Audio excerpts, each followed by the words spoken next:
حافظ و قاری و مولوی محمد مراد علی آپ تشریف لا رہے ہیں اور آپ ان سے مخاطب رہے ہیں۔ معزز سامعین کرام، السلام علیکم ورحمۃ اللہ وبرکاتہ۔ نحمدہ ونصلی ونسلم علی رسولہ الکریم، اما بعد فاعوذ باللہ من الشیطان الرجیم، بسم اللہ الرحمن الرحیم۔ الا بذکر اللہ تطمئن القلوب، آمنت باللہ صدق اللہ العظیم وصدق رسولہ النبی الکریم، ونحن على ذلك لمن الشاہدین والشاکرین والحمد للہ رب العالمین۔ معزز سامعین کرام، آئیے سلسلہ گفتگو جاری کرنے سے پہلے گنبد خضرا کی جانب لگا کر مصطفیٰ جان رحمت شمع بزم ہدایت نو شہ بزم جنت حضرت عبداللہ کے پیارے آمنہ کے دلارے جناب احمد مجتبیٰ پیارے محمد مصطفیٰ صلی اللہ تعالیٰ علیہ وسلم کی بارگاہ بے کس پناہ میں ہدیہ درود و سلام کا نذرانہ پیش کریں۔ پڑھ لیجیے بلند آواز سے، اللہم صلی علی سیدنا و مولانا محمد وعلی آل سیدنا و مولانا محمد وبارک وسلم، صلاۃ و سلام علیک یا رسول اللہ صلی اللہ تعالیٰ علیہ وسلم۔ صحابی رسول حضرت حسان رضی اللہ تعالیٰ عنہ کی سنت کو زندہ کرتے ہوئے چند اشعار آپ کی بارگاہ پہنچا رہا ہوں، سماعت کیجیے گا۔ کوئی سلیقہ ہے آرزو کا نہ بندگی میری بندگی ہے، کہ کوئی سلیقہ ہے آرزو کا نہ بندگی میری بندگی ہے، کہ کوئی سلیقہ ہے آرزو کا نہ بندگی میری بندگی ہے، سب تمہارا کرم ہے آقا، یہ سب تمہارا کرم ہے آقا، کہ بات اب تک بنی ہوئی ہے، یہ سب تمہارا کرم ہے آقا، کہ بات اب تک بنی ہوئی ہے۔ تڑپ کے بولے سبحان اللہ۔ اور کسی کا احسان کیوں اٹھائیں، کسی کو حالات کیوں بتائیں، کسی کا احسان کیوں اٹھائیں، کسی کو حالات کیوں بتائیں، تمہیں سے مانگیں گے تم ہی دو گے، تمہیں سے مانگیں گے تم ہی دو گے، تمہارے در سے ہی لو لگی ہے، تمہیں سے مانگیں گے تم ہی دو گے، تمہارے در سے ہی لو لگی ہے، یہ سب تمہارا کرم ہے آقا، کہ بات اب تک بنی ہوئی ہے۔ اور ملاحظہ فرمائیں، تجلیوں کے کفیل تم ہو، مراد قلب خلیل تم ہو، ارے تجلیوں کے کفیل تم ہو، مراد قلب خلیل تم ہو، خدا کی روشن دلیل تم ہو، خدا کی روشن دلیل تم ہو، یہ سب تمہاری ہی روشنی ہے، خدا کی روشن دلیل تم ہو، یہ سب تمہاری ہی روشنی ہے۔ اور بشیر کہیے نذیر کہیے، سراج منیر کہیے، بشیر کہیے، نذیر کہیے، انہیں سراج منیر کہیے، جو سر بسر ہے کلام ربی، جو سر بسر ہے کلام ربی، وہ میرے آقا کی زندگی ہے، جو سر بسر ہے کلام ربی، وہ میرے آقا کی زندگی ہے۔ اور عطا کیا مجھ کو درد الفت، کہاں تھی یہ پرخطا کی قسمت، عطا کیا مجھ کو درد الفت، کہاں تھی یہ پرخطا کی قسمت، میں اس کرم کے کہاں تھا قابل، میں اس کرم کے کہاں تھا قابل، حضور کی بندہ پروری ہے، اس کرم کے کہاں تھا قابل، حضور کی بندہ پروری ہے، یہ سب تمہارا کرم ہے آقا، کہ بات اب تک بنی ہوئی ہے۔ درود شریف پڑھی، اللہم صلی علی سیدنا و مولانا محمد مبارک وسلم، صلاۃ و سلام علیک رسول اللہ صلی اللہ تعالیٰ علیہ وسلم۔ حضرات، وقت چونکہ بہت کم ہے، اسی لیے تھوڑا تیزی سے اپنی گفتگو کو میں آپ تک پہنچاؤں گا، اور آپ اس میں سے کیچ کرنے کی کوشش کریں اور غور کریں کہ آج ہم کس سچویشن میں ہیں اور مسلمان کو کیسا ہونا چاہیے۔ آج مسلمان کو سکون نہیں ہے، نہ قلب کے اعتبار سے، نہ ذہن کے اعتبار سے، نہ گھر کے اعتبار سے، نہ ہی کسی سماج کے اعتبار سے۔ آپ ذرا بھی غور کریں گے تو آپ کو یہی نظر آئے گا کہ مسلمان کو کہیں بھی سکون نہیں نظر آ رہا ہے۔ آخر کیا وجہ ہے؟ آخر کیا حالات ایسے بن گئے جس کی وجہ سے ہمیں سکون نہیں مل پا رہا ہے؟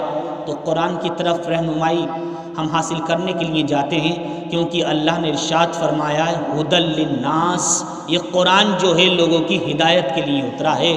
تو اس قرآن میں شروع سے آخر تک کا بیان ہے۔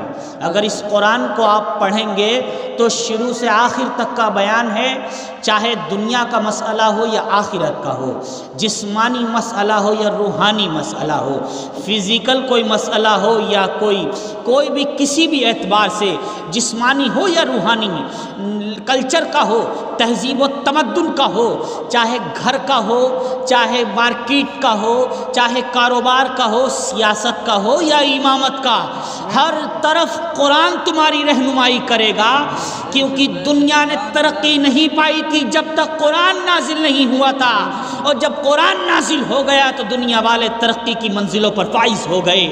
کیا مطلب؟ قرآن ہی سے ترقی ہے، قرآن ہی سے کامیابی ہے۔ دنیا کی کوئی سی بھی یونیورسٹی ہو، دنیا کا کوئی سا بھی کالج ہو، دنیا کا کوئی سا بھی اسکول ہو، جتنے بھی اسکول اور کالج یونیورسٹی ہیں، جس کے اندر جو علوم و فنون پڑھائے جا رہے ہیں، جس کے اندر جو بھی سبجیکٹ پڑھائے جا رہے ہیں، وہ سب کے سب قرآن سے نکلے ہیں۔ قرآن نہیں تھا، چینجنگ نہیں تھی، قرآن نہیں تھا، تبدیلیاں نہیں تھیں۔ جب قرآن آیا ہے تو زمانہ ڈیولپ ہو گیا ہے، جب قرآن آیا ہے تو زمانے نے ترقی پائی ہے، جب قرآن آیا ہے تو جیمس بانڈ جیسا شخص نے کوئلے کو دیکھ دیکھ کر ریلوے کا انجن بنا دیا ہے۔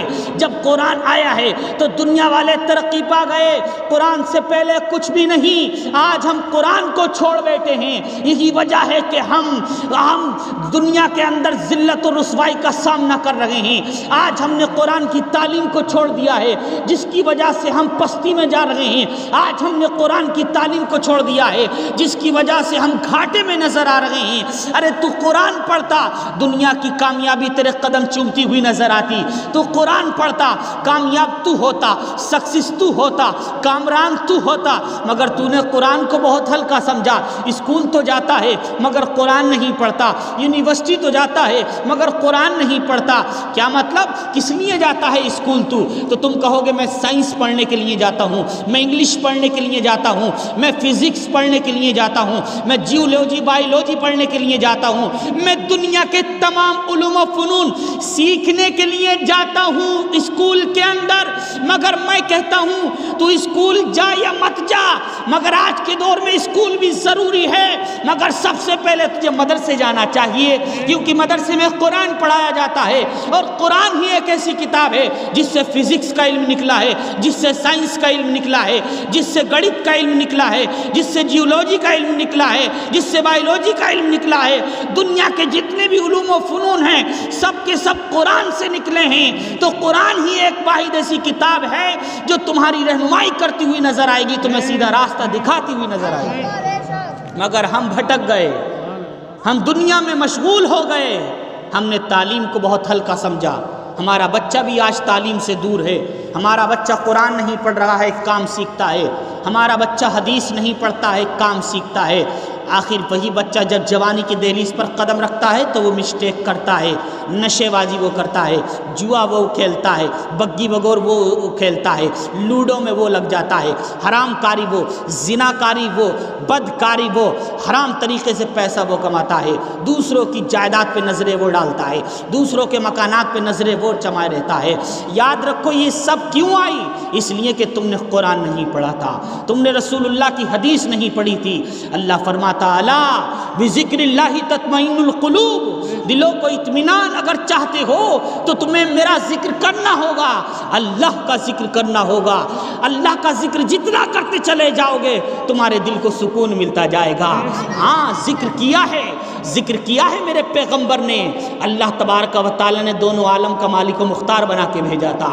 ذکر کیا صدیق اکبر نے تو صداقت کے امام بن گئے، ذکر کیا اللہ کا عمر فاروق اعظم نے تو عدالت کے شہسوار بن گئے، ذکر کیا عثمان غنی نے تو سخاوت کے علمبردار بن گئے، ذکر کیا مولا علی نے تو شجاعت کے تاجدار بن گئے، ذکر کیا امام حسن نے لوگوں کے امام بن گئے، ذکر کیا امام حسین نے شہیدوں کے امام بن گئے، ذکر کیا ہے غوث اعظم نے، اللہ نے ولیوں کا سردار بنا دیا ہے۔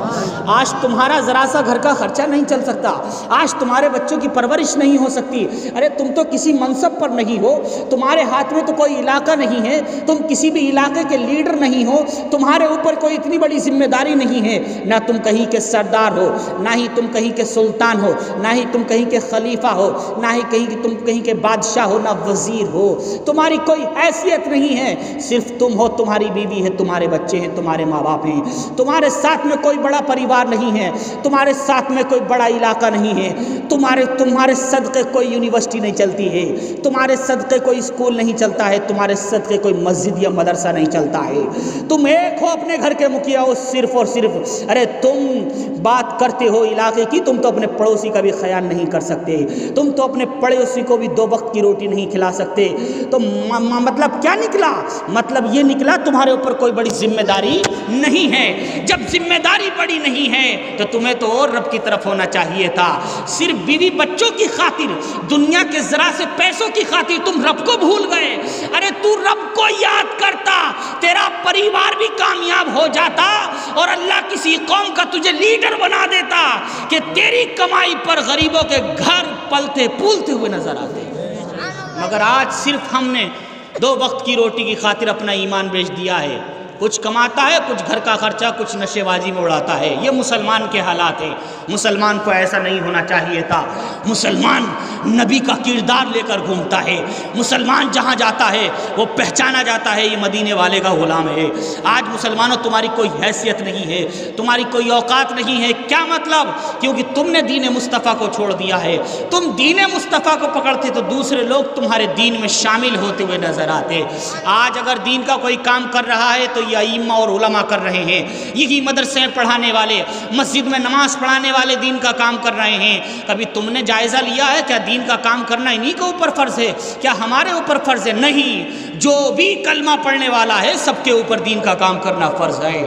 یہ میرے گھر کی بات نہیں، یہ تیرے گھر کی بات نہیں، یہ تو میرے رسول اللہ کے گھر کی بات ہے۔ جو رسول دین لے کر آئے تھے ہمیں اس کو مل کر کرنا چاہیے، مگر آج سوچتے ہیں مسجد کا امام کرے گا، مدرسے کا ٹیچر کرے گا، ہم نہیں کریں گے۔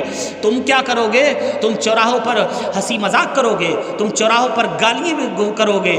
یاد رکھو محفل میلاد کتنا ہی کر لو، تم پتیلے پکا پکا کر غریبوں کو کتنا ہی کھلا دو، مسلمانوں یاد رکھو نماز نہیں ہے تو کچھ بھی نہیں ہے۔ گجرات کے ایک بہت بڑے مشہور شاعر تھے، اتنے نیک شاعر تھے کہ اٹھتے بیٹھتے رسول اللہ کی نعت پڑھا کرتے تھے، سبحان اللہ، جن کو زندگی میں 3 مرتبہ خضر علیہ السلام کی زیارت ہوئی تھی اور 72 مرتبہ خواب میں حضور اکرم کی زیارت ہوئی تھی۔